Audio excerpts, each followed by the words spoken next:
Hello my dear friends, my name is Amit Puniya and I am your English teacher.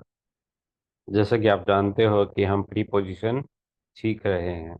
Preposition में पिछले video में हमने इन पर थोड़ा सा डिस्कस किया था। आज की प्रीपोजिशन है हमारी एट। तो देखते हैं इसके uses. At use for specific point of place.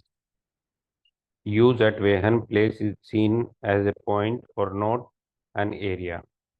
जैसे कि he is standing at the door. She is at the bus stop. वह बस स्टॉप पर है। I met him at the entrance.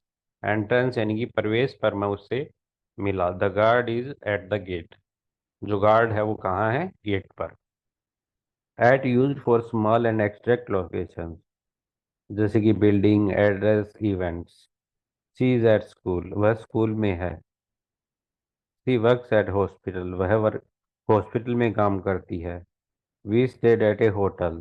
हम एक होटल में ठहरे हैं। We meet at the cinema. हम सिनेमा में मिले। देखो दोस्तों, ऊपर वाला यूज और ये यूज दोनों एक जैसे हैं, क्योंकि हम किसी बड़ी जगह के अंदर किसी छोटी जगह की बात कर रहे हैं। तो दोस्तों, मैंने पिछले वीडियो में एक बात बताई थी कि जब हम किसी बड़ी जगह की बात करते हैं तो उसके साथ इन का प्रयोग करते हैं, और उसी बड़ी जगह में जब हम छोटी जगह की बात करते हैं तो एट का प्रयोग करते हैं। तो इन सेंटेंसेस को कुछ इस तरह समझिए। जैसे कि I live in Pilani and I study at others senior secondary school. I live in Jaipur and I work at a hospital. Meet me at the cinema. इसको कैसे बनाएंगे? I just went to Pilani from my village and I met him at the cinema। तो दोस्तों, मैंने क्या दिखाया कि हम एक बड़ी जगह में हैं और उस बड़ी जगह में कोई पॉइंट ऑफ प्लेस है, तो उसके लिए हम एट का उपयोग करते हैं। At use with event and function, जैसे कि I met him at the party. I spoke at the conference. He performed at the wedding. देखो दोस्तों, यहाँ पे पार्टी, कॉन्फ्रेंस, वेडिंग, ये सब क्या है? इवेंट्स हैं। तो इन इवेंट्स का इस्तेमाल करने, इवेंट्स के बारे में बताने के लिए कि किस जगह क्या हुआ, तो एज ए प्लेस उस इवेंट को दिखाते हैं। At use for specific time, कुछ स्पेसिफिक टाइम को दिखाने के लिए हम एट का उपयोग करते हैं। जैसे कि the class start at 10 AM। He arrived at midnight. Train leaves at noon. The sea called me at night।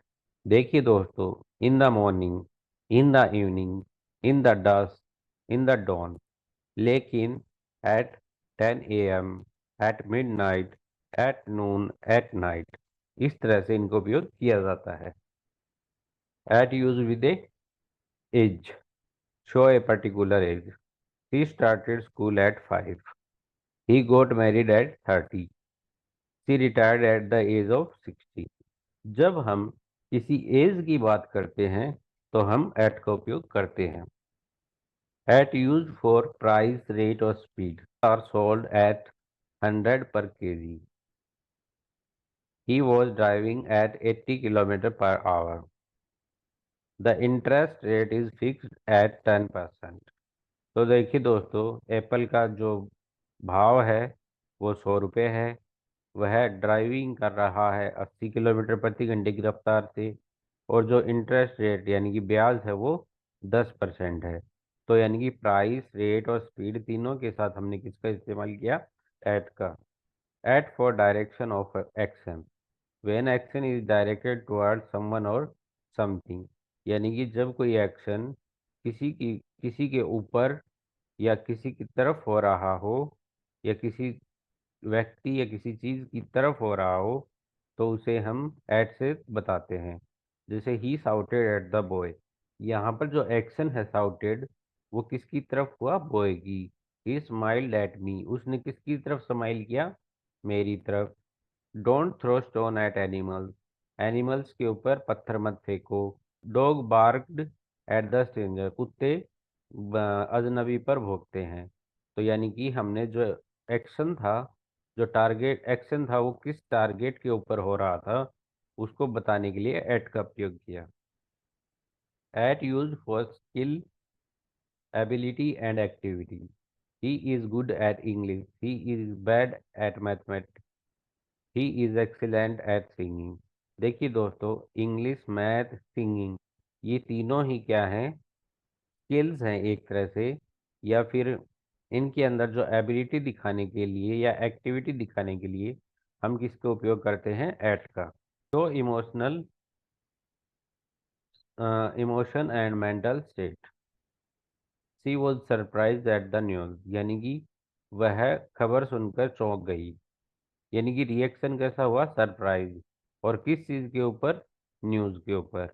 He laughed at the joke, वह जोक पर हंसी। यानी कि जोक और लाफ के बीच में किसने संबंध दिखाया, एट ने। I am shocked at his behaviour, मैं उसके स्वभाव पर चौंक गई या चौंक गया। तो दोस्तों यहाँ पर जो चौंकने का काम है और जो बिहेवियर है, वो उसको रिएक्ट करने के लिए एट का प्रयोग किया। यानी कि जब हम किसी स्टेट, इमोशनल हो चाहे मेंटल हो, उसकी बात करते हैं और जो एक्शन है वो उस स्टेट को दर्शाता हो, तो उस कंडीशन में हम एट का इस्तेमाल करते हैं। Use with expression and phrases.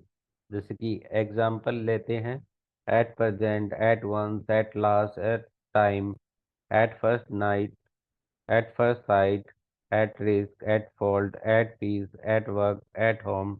तो इन सभी एक्सप्रेशन के साथ हम एट का इस्तेमाल करते हैं, जो प्रीफिक्स होती हैं एट के साथ। At use for show condition and situation. Example, the country is at war, the machine is at rest, he is at ease now. तो दोस्तों हमने ऊपर भी बात की थी कि जैसे कि he is good at math, तो उसी तरह से जो ये कंडीशन होती हैं, ये सिचुएशन होती हैं, उनके साथ भी हम एट का प्रयोग करते हैं। यानी कि स्किल, कंडीशन, सिचुएशन, इन सभी के साथ हम एट का प्रयोग करते हैं। At the use of level और स्टेज। जैसे कि prices are at high level, यानी कि जो कीमतें हैं वो ऊंची हैं। The project is an early stage, जो प्रोजेक्ट है वो किस स्टेज में है, प्रारंभिक स्टेज में। तो किसी चीज़ का लेवल या स्टेज बताने के लिए हम एट का इस्तेमाल करते हैं। तो दोस्तों ये थे ऐड के कुछ एग्जाम्पल। तो आशा करता हूँ आपको समझ में आए होंगे। तो आज के लिए इतना काफ़ी है, धन्यवाद।